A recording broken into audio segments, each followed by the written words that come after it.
Good morning, students.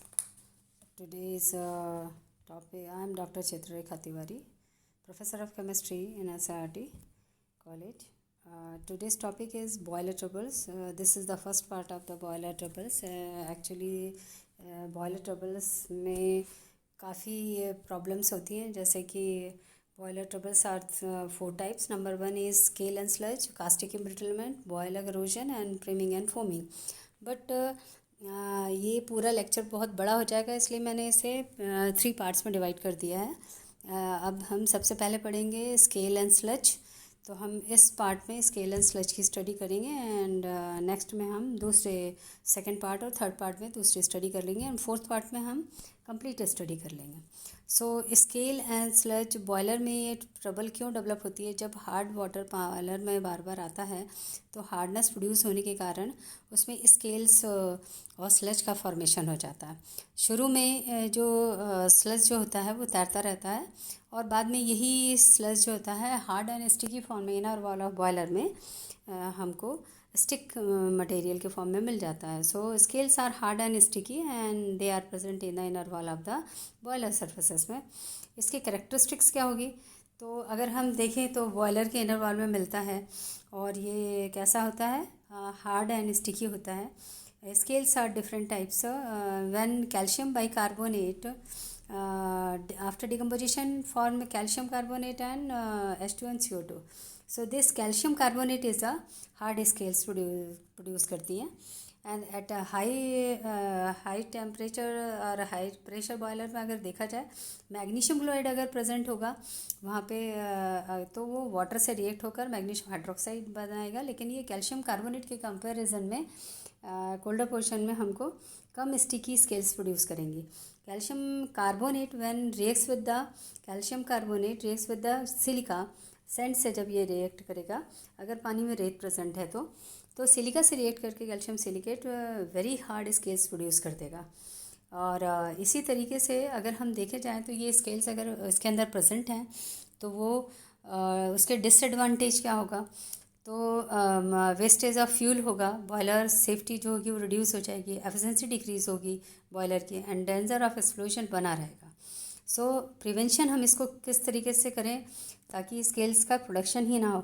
So periodical removal of boiler water हम करें, हर 15 दिन में पानी को भरें और निकालें ताकि पूरा भर दें और पूरा ड्रेन कर दें. हम रिमूवल क्या करें? रिमूव करें रेगुलरली बाय स्क्रबर. तो हम उसको किसी भी बॉयलर के अंदर स्क्रबर के थ्रू जाकर पूरी तरीके से स्केल्स को रिमूव करना पॉसिबल नहीं है, इसीलिए हम थर्मल शॉक्स प्रोड्यूस करेंगे और इस तरीके से हम उसको वहाँ से स्केल्स को डिकम्पोज कर दें. Thermal shock by chemical treatment के द्वारा भी उसको हटाया जा सकता है. कैल्शियम कार्बोनेट ईजिली HCl में डिज़ोल्व हो जाता है तो हम उसके द्वारा भी इसको रिड्यूस कर सकते हैं. टाइप्स ऑफ स्केल्स होती कितनी तरीके की हैं? तो अगर ये देखी जाए तो हम देखते हैं कि जब कोई भी अल्कलाइन अर्थ मेटल चाहे वो कैल्शियम कार्बोनेट हो या कैल्शियम सल्फेट या कैल्शियम सिलिकेट्स या फॉस्फेट या हो, कैल्शियम और मैग्नीशियम के ये जितनी सॉल्ट्स मिलते हैं ये कैसे होते हैं? हार्डनेस को प्रोड्यूस करते हैं, लेकिन ये इनका डिपोजिशन कोल्डर पोर्शन में डिपॉजिट होते हैं, साथ साथ या hotter portion of the pipes के भी बेंड ऑफ पाइप्स जो होते हैं उसमें भी ये डिपॉजिट होते हैं. कैल्शियम कार्बोनेट का जब कैल्शियम कार्बोनेट जो होता है बाइकार्बोनेट जब डिकम्पोज हो जाता है तो वो बनाता है कैल्शियम कार्बोनेट और CO2. कैल्शियम क्लोराइड भी इस तरह से हाइड्रोलाइज होकर ये स्केल्स प्रोड्यूस कर देती है in the form of magnesium hydroxide. अब हम अगर इन आयरन अगर प्रेजेंट है तो आयरन ऑक्साइड भी स्केल्स का प्रोडक्शन करता है, इवन यहाँ तक कि कॉपर भी प्रोड्यूस करता है, पर ये कम मात्रा में प्रोड्यूस करता है 20 to 30%. हम अगर देखें तो स्लज होता क्या है? स्लज जो होता है पानी के अंदर लूज एंड स्लिमी प्रेसिपिटेट के फॉर्म में प्रेजेंट होता है. लूज एंड स्लिमी प्रेसिपिटेट जो होता है वो इस तरीके से पानी के अंदर दिखाई देता है और जब हम पानी को गर्म करते हैं तो एक स्लज का प्रोडक्शन माने एक कचरे की तरह वो पानी में तैरता हुआ हमको दिखाई देता है. ये जो स्लज है ये अगर धीरे धीरे डिपॉजिट होता है तो यही स्केल्स का फॉर्मेशन कर लेता है. सो स्लज जो कैसा होता है? लूज एंड स्लिमी होता है और दूसरा it can easily scrubbed out किया जा सकता है.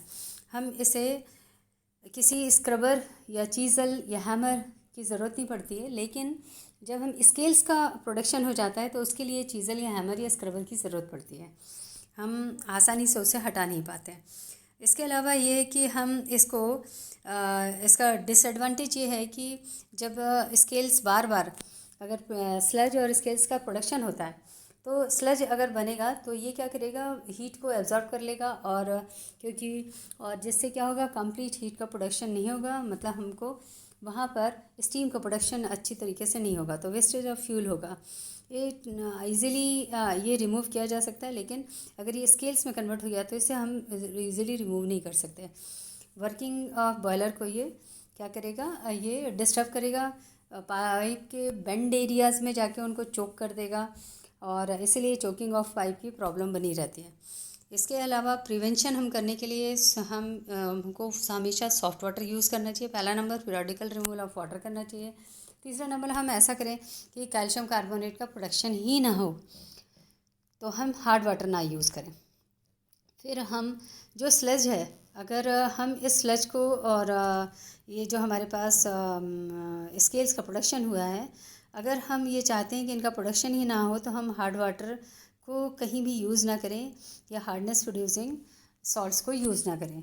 सो इस तरीके से हम स्केल और स्लज को अगर पानी के अंदर नहीं बनने देते हैं तो हम आसानी से हम जो है सॉफ्ट वाटर यूज़ करें, और ताकि स्टीम प्रोडक्शन ज़्यादा हो और बॉयलर अच्छी तरीके से काम करे और उसमें कोई ट्रबल डेवलप ना हो। Thank you so much.